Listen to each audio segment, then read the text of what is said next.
Bienvenidos a la unidad de lo diverso.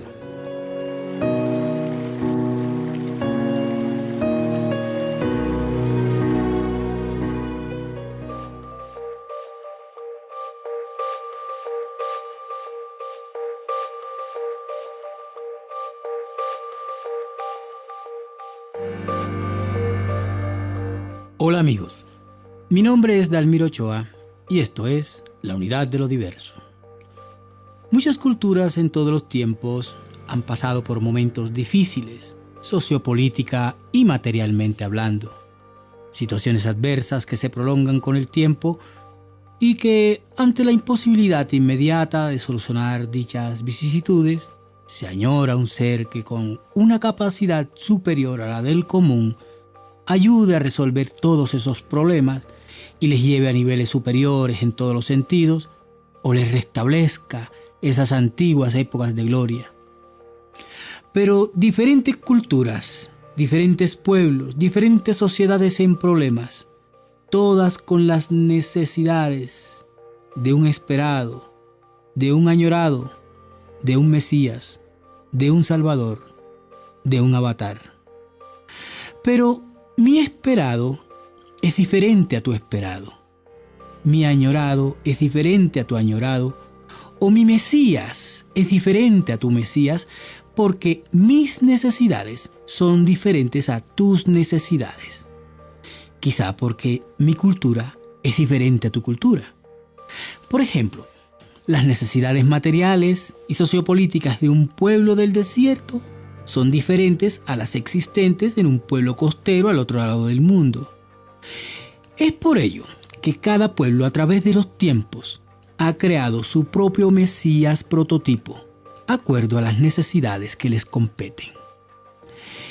En sentido general, las necesidades materiales de los hombres están íntimamente relacionadas con esas grandes necesidades espirituales. Y en ese sentido, esos esperados, esos añorados, esos Mesías, son capaces de transformar el fuero interno de los hombres con el fin de dirigirlos hacia adentro del propio ser humano, hacia el despertar y el desarrollo de su propia conciencia en sentido ascendente, logrando con ello una transición de la humanidad en su conjunto hacia una dimensión espiritual superior de ser, así como una oruga se transforma en mariposa. Amigos, hoy quiero compartir con ustedes un breve recorrido por algunas culturas y pueblos del mundo con el propósito de identificar a esos seres superiores capaces de transformar el estado actual de las cosas y por ende transformar el mundo entero.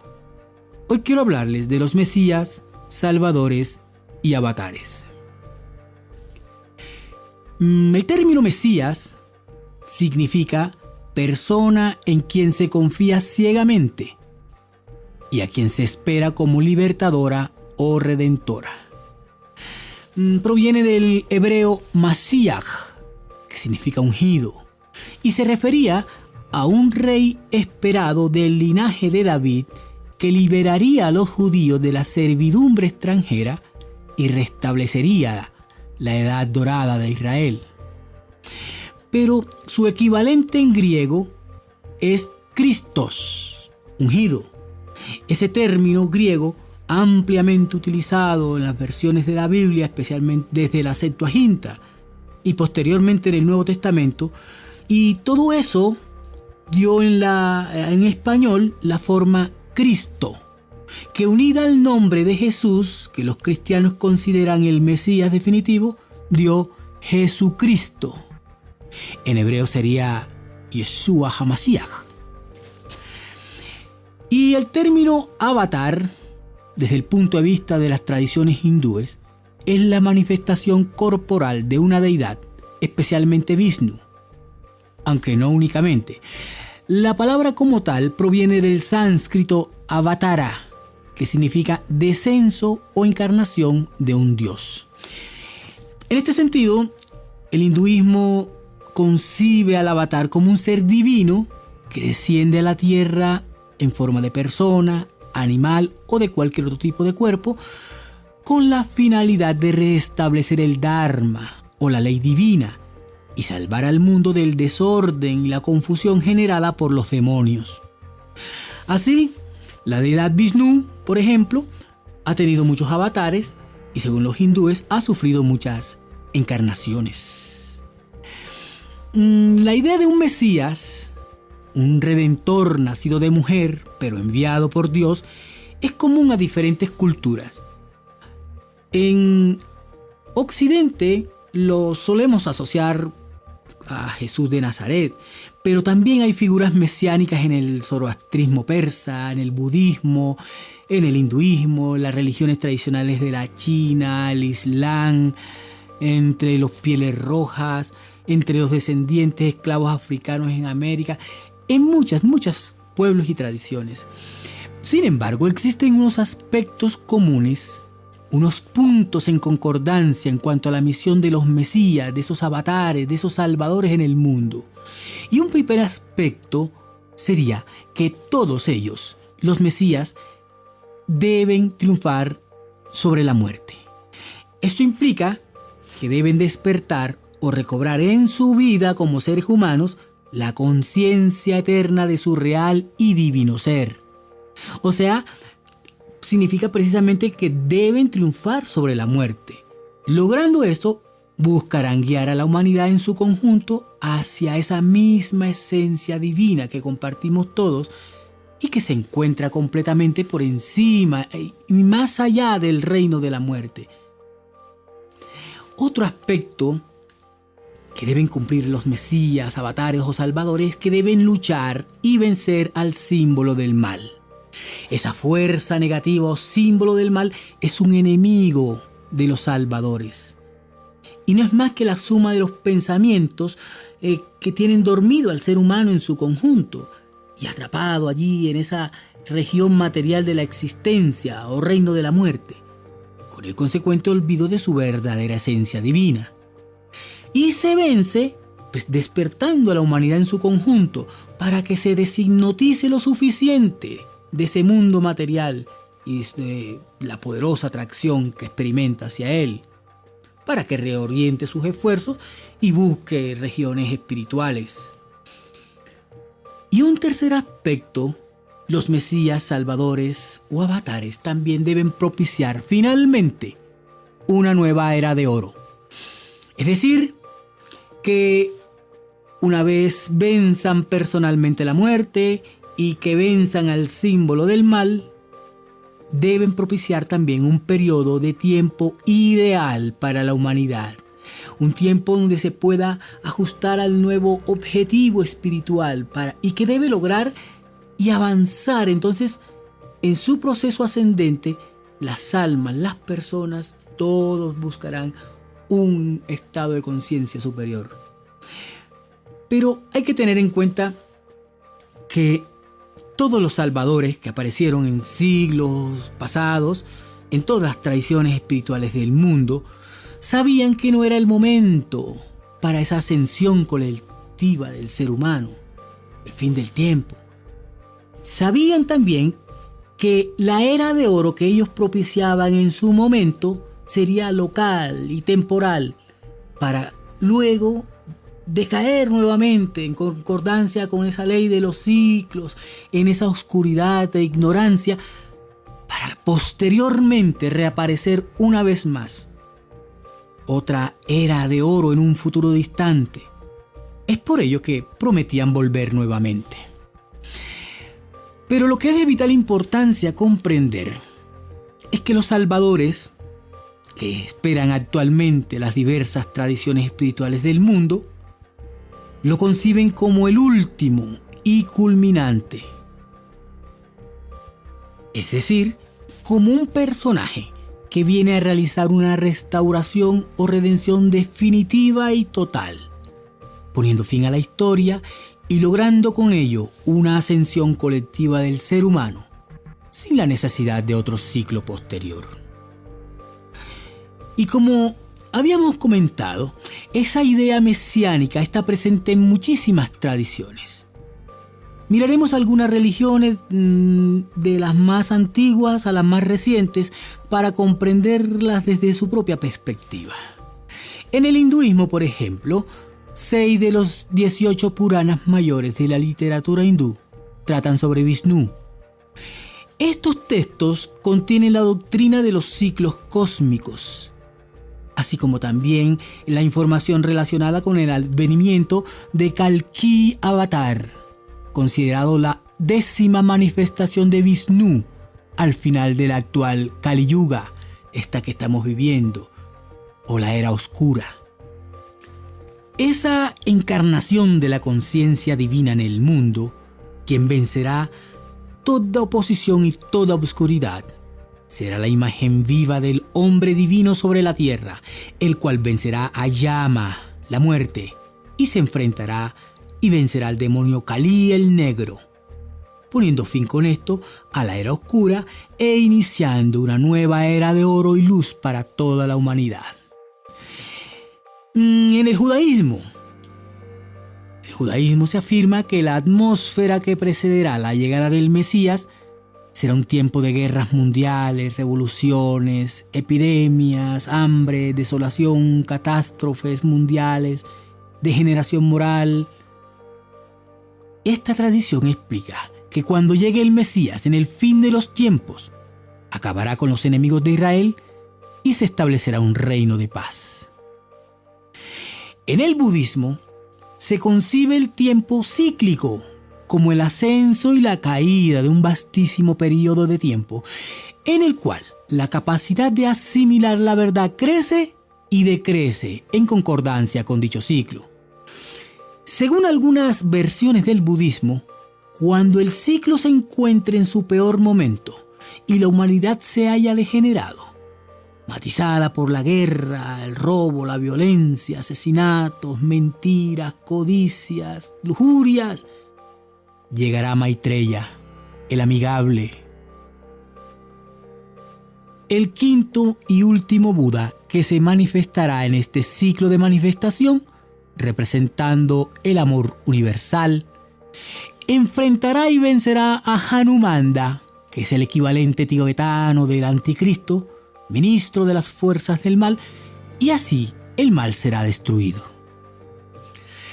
Tras la destrucción del mal, el budismo será renovado y durará 1000 años más, después de lo cual tendrá lugar el fin del mundo y los seres humanos que lo merezcan serán llevados a paraísos espirituales convirtiéndose en inmortales. Después, cuando un nuevo ciclo creativo de origen a un nuevo universo, los seres humanos que lograron en los días del fin del ciclo anterior ascender y convertirse en inmortales, reaparecerán para convertirse en las estrellas del nuevo ciclo. La idea mesiánica del zoroastrismo, ese antiguo culto dualista de los persas, que en algún momento de la primera mitad del último siglo antes de Cristo surgió. Para los persas había dos principios opuestos en el mundo: el bien, identificado con la luz, y el mal, la oscuridad. En el fin del mundo, un enviado celeste, Sao Xian, hijo milagroso de Zoroastro, liderará a los hijos de la luz a la victoria sobre los hijos de las sombras, en el marco de una resurrección general de los muertos. Por primera vez, la idea de la victoria sobre la muerte aparece asociada a un fin de los tiempos apocalípticos. En el cristianismo, parusía es la palabra clave en la doctrina cristiana del fin de los tiempos, o al final de la historia, y alude a la segunda venida de Cristo al mundo. El anticristo será apresado por 1000 años y luego vencido definitivamente. En esta visión, Cristo regresará ya no en sacrificio como en su primera venida, sino en gloria, momento en el cual tendrá lugar la resurrección de los muertos y el juicio final que separa a los justos de los malvados. Finalmente, tendrá lugar la restauración o redención de todo lo creado en Cristo mediante la resurrección de los justos que serán llevados a la vida eterna. En el Islam, el final de los tiempos es llamado la hora. Algunos de los signos de esa etapa final de la humanidad son, entre otros, que la luna se partirá en dos, los hombres se vestirán como mujeres, habrán catástrofes climáticas, guerras. Pero el Islam concibe que al final de los tiempos reaparezca Cristo en su segunda venida, el cual acabará con el anticristo, que en esta tradición recibe el nombre de Dajjal, mentiroso.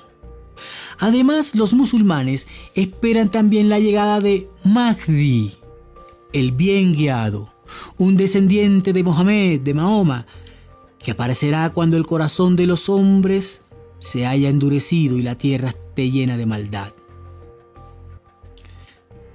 Y quizá más antigua que todas las anteriores, la tradición milenaria de Mesoamérica, la toltequidad, se explica que desde hace 5.125 años a la fecha han aparecido una serie de voceros de Quetzalcóatl, Ser Supremo, como los mediadores entre la conciencia divina y la conciencia humana. El último vocero de Quetzalcóatl predijo su regreso a las tierras de Anahuac, la tierra rodeada de las grandes aguas, y predijo también que al regresar destruiría al animal maligno y que los seres humanos podrían entonces caminar en paz. Pero hay mesías por todas partes: el Zoroastro, creador del zoroastrismo, Mahavira con el creador del jainismo, Buda con el budismo, Krishna en la India, Horus en Egipto, Atis de Frigia, Dionisio de Grecia, Mitras en Persia, Jesucristo, Manco Cápac, que es el gobernador y fundador de la cultura inca, Mahoma, Odín en Escandinavia, Tamuz en Siria, cientos y cientos de mesías en toda la tierra. Amigos, estos y muchos más, en todas las épocas, algunos con muy buenas intenciones, los más recientes más charlatanes. Pero en medio de todo ese conglomerado de mesías, de salvadores y avatares externos, existen también en todas las tradiciones, de todas las culturas, de todos los tiempos, una idea que ha prevalecido, y es que los hombres han sido creados por los dioses o por Dios a su imagen y semejanza, o que somos en esencia la deidad misma, o que todos tenemos un Dios interno, o que Dios vive en nosotros, o que tenemos un maestro interno, o un abuelo interno, o un chamán interno. En fin, el mensaje, no importando desde qué tradición se enuncie, es que todos tenemos desde dentro la fuerza de cambiarnos, de transformarnos, de ser mejores cada día. Tal vez algunas personas necesiten un Mesías externo por la tradición espiritual que siguen. Otros tomarán como referente de vida la estela dejada por un Salvador o Mesías de su afinidad. Y otros sencillamente lo encontrarán en su propio interior. Pero no importando si se tomó como referente un Mesías interno o externo, lo más importante es que busquemos siempre ser mejores personas, que pongamos en práctica, que llevemos a la vivencia diaria las enseñanzas de vida que todas las tradiciones espirituales nos han legado.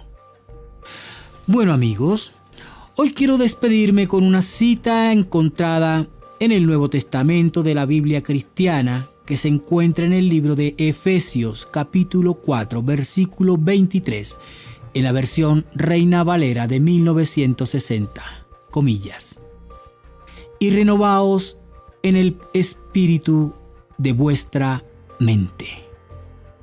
Hasta una próxima ocasión.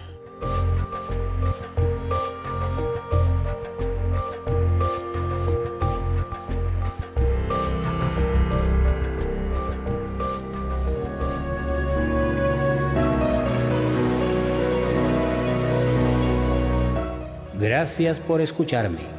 Si quieres, puedes seguirme en mi página de Facebook, YouTube, SoundCloud y en mi blog Yoga y Pensamiento Cósmico. Los enlaces estarán en la descripción.